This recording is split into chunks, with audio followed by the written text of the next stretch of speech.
ಬನಹಟ್ಟಿ ತಾಲೂಕಿನ ರಬಕವಿ ಶ್ರೀ ಮಲ್ಲಿಕಾರ್ಜುನ ದೇವರ ಮಹಾರಥೋತ್ಸವ ಅದ್ದೂರಿಯಾಗಿ ಜರುಗಿತು.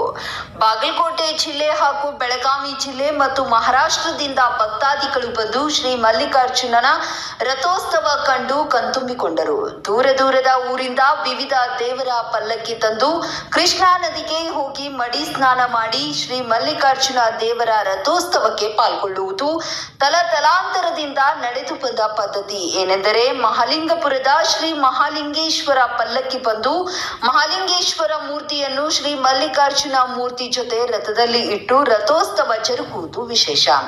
ಸಾವಿರಾರು ಭಕ್ತಾದಿಗಳು ಬಂದು ಶ್ರೀ ಮಲ್ಲಿಕಾರ್ಜುನನ ರಥೋತ್ಸವ ನೋಡಿ ದೇವರ ಕೃಪೆಗೆ ಪಾತ್ರರಾದರು.